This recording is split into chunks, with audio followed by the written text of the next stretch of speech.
I'm giving the girls something of a trade illusion today.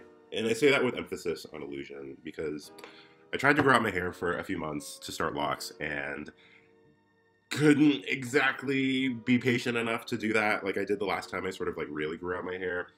And I cut it this morning for the first time in a couple of years, and it actually looks like pretty good.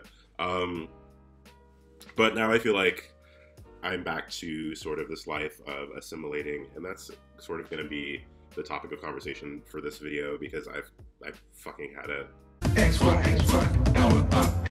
So a few weeks ago, I made some posts about feeling like I was in some sort of get out situation in terms of like an academic environment briefly, where this is, I almost said this has nothing to do with my department, but everything's connected, right? So I was at a gala. It was really great. I met a lot of nice people. It was super nice. Like the food was good. You know, the gala itself was fine. But I sort of got thinking about the experience of not just being at a predominantly white institution, but being at this PWI, where like I've gone to school at two other universities before. Both of them were PWIs, but I didn't quite understand what I was getting into when I chose to move to New England and attend MIT. And maybe I'll start to make sense when I get into the story. So just the feeling of entering a space that is like super ritzy and super bougie, and one being sort of the only black person there, you know, and almost everyone else being white, though MIT has a large Asian population. You know, just trying to network, just trying to like enjoy the space, just learning and listening to people and like hearing about the great things people are doing. And sort of the only other black Americans that you see in the space are like janitorial staff, wait staff, so just like some kind of like servant kind of role, right? Like that sort of work is like good work, honest work, not disparaging sort of professions that involve, you know, doing jobs that people need to be doing. But I think it's really willfully ignorant if you don't sort of unpack this experience and recognize that the only time you are in this space of academia, you know, PhD life, grad school, at a really nice school, and the only time you see your people, or even if you're not black, like if the only time you see African Americans, they're serving you, like what that does to you sort of mentally, subconsciously, as well as just consciously and emotionally. Like what does that do to the black people in these roles? And what does that reflect about the way we set up our society and the way we set up power relations and how we understand how that's not a coincidence? And I know for me, it makes me feel some type of way where I've like gotten to know the people who are serving as janitorial staff in my building, people I see walking around the school, but it's fucked up, right? Like it's fucked up seeing sort of my people constantly serving white people in these spaces and everyone just sort of acting like that's a normal thing, like that is a natural thing. And I'm learning more and more now that I'm not in the South anymore. And so whenever I, you know, am at sort of these gala events type things and I see another black person who is in attendance to the actual event, I'm like, all right, let me go talk to that girl. Let me go talk to that person. Like, this is going to be great. They're well dressed. Like, they look friendly. Like, here we go. And I know as soon as I walk up to them, like, I don't even need, you know, some sort of like introduction or like reason to talk to them because we know the reason I'm talking to them. And, you know, going into those interactions with that mindset and being incorrect because, bitch, like, I know I've just been like too blunt in a lot of situations where I'll just straight up be like, hey girl, I thought I was the only one up in here, but like, I'm glad to see you. And like them being like from some super rich West African family that like just a person who like doesn't have the sort of same conceptualizations of solidarity or blackness as I do, and me feeling very isolated in that moment. More isolated than I was feeling before I actually saw them at the event. And that keeps sort of happening where usually the other black folks that I see at MIT in Cambridge generally are part of a different side of the diaspora. And I normally, I guess like living in Florida mostly and a little bit of living in North Carolina, there was just a lot of sort of connections across different parts of the diaspora.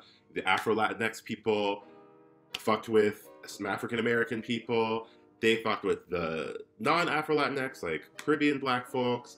And quite honestly, there weren't like too many continental African people in my life in the South, but you know, everyone was vibing. Everyone was vibing. And then I come here, and that's not the case. And it seems like I can not only make connections with other African Americans, but I can't approach all Black people in the same way anymore.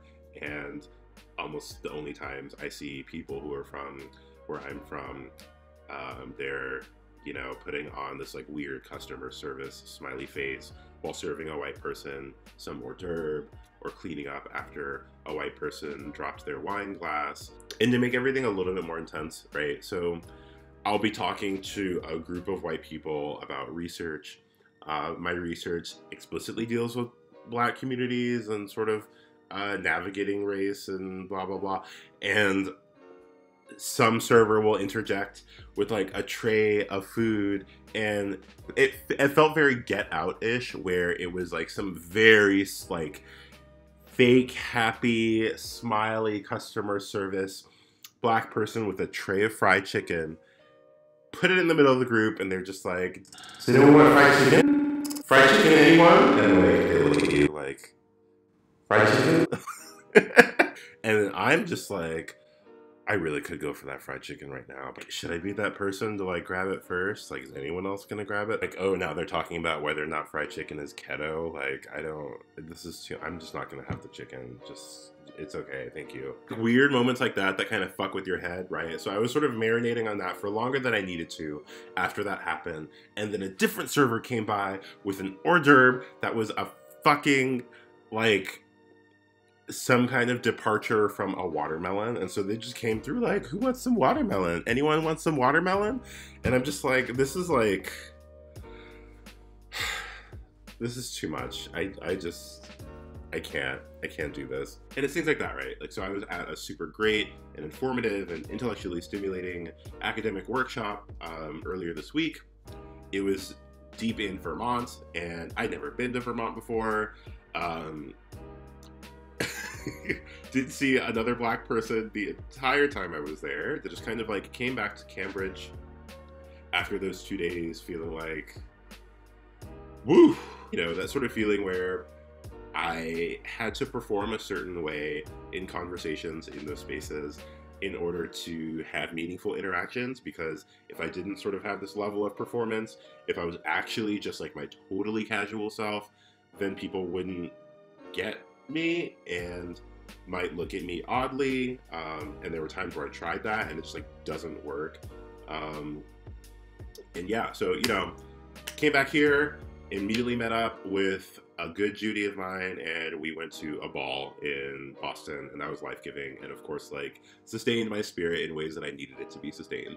And then this morning, you know, I woke up and went to a different sort of like queer Black men's event, also in Boston, and like it gave me life.